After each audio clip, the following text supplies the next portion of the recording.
இலங்கை வரலாற்றில் கடந்த காலங்களில் முன்னாள் நிறைவேற்றதிகார ஜனாதிபதிகள் கொல்லப்பட்டுள்ளனர் என்பதை இந்த அரசாங்கத்திற்கு நினைவுபடுத்துகின்றோம். பாதுகாப்பு மற்றும் அதன் நிமித்தம் வழங்கப்படும் உத்தியோகபூர்வ இல்லம் என்பன வர பிரசாதங்கள் அல்ல, அவை உரிமைகளாகும். எவ்வாறு இருப்பினும் எந்தவொரு சந்தர்ப்பத்திலும் அந்த இல்லத்திலிருந்து வெளியேறுவதற்கு முன்னாள் ஜனாதிபதி மஹிந்த ராஜபக்ஷ தயாராகவே இருப்பதாக பாராளுமன்ற உறுப்பினர் நாமல் ராஜபக்ஷ தெரிவித்தார். திங்கட்கிழமை ஊடகங்களுக்கு கருத்து வெளியிடும் போது இதனை தெரிவித்த அவர் தொடர்ந்தும் குறிப்பிடுகையில், எம்மை வெளியேறுமாறு கூறினால் எந்தவொரு சந்தர்ப்பத்திலும் வெளியேற நாம் தயாராகவே உள்ளோம்.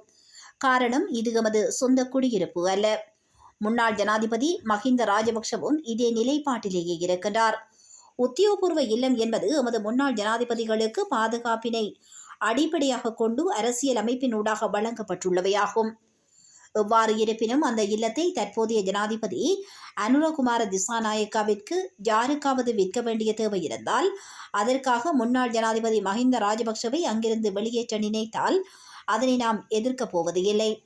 ஆனால் அதனை உத்தியோகபூர்வமாக எழுத்து மூலம் அறிவிக்க வேண்டும். காரணம், அந்த உத்தியோகபூர்வ இல்லம் பலவந்தமாக பெற்றுக்கொண்டது அல்ல, அரசியலமைப்பு ரீதியாக கிடைக்க பெற்றது ஆகும். இது இலங்கைக்கு மாத்திரம் வரையறுக்கப்பட்ட நியதியுமல்ல, உலகில் எந்தவொரு நாட்டிலும் இந்த நடைமுறையே காணப்படுகிறது.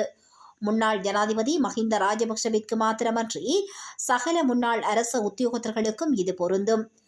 முன்னாள் அரச தலைவர்கள் தற்போதைய அரசாங்கத்தில் பழிவாங்கப்படுகின்றனரா இல்லையா என்பது ஜனாதிபதி அனுரவின் உரைகளிலும் செயல்பாடுகளிலும் மிக தெளிவாக தெரிகின்றது. முன்னாள் ஜனாதிபதிகளுக்கான பாதுகாப்பு என்பது சிறப்புரிமை அல்ல, அது உரிமையாகும்.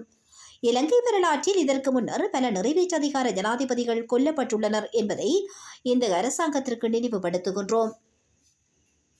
எனவே முன்னாள் ஜனாதிபதிகளின் பாதுகாப்பை உறுதிப்படுத்த வேண்டியது அரசாங்கத்தின் பொறுப்பாகும். எது எவ்வாறு இருப்பினும் முன்னாள் ஜனாதிபதியிடம் உத்தியோகபூர்வமாக அறிவிக்கப்படும் பட்சத்தில் அந்த இல்லத்திலிருந்து வெளியேறுவதற்கு அவர் தயாராகவே இருக்கிறார் என அவர் தெரிவித்துள்ளார்.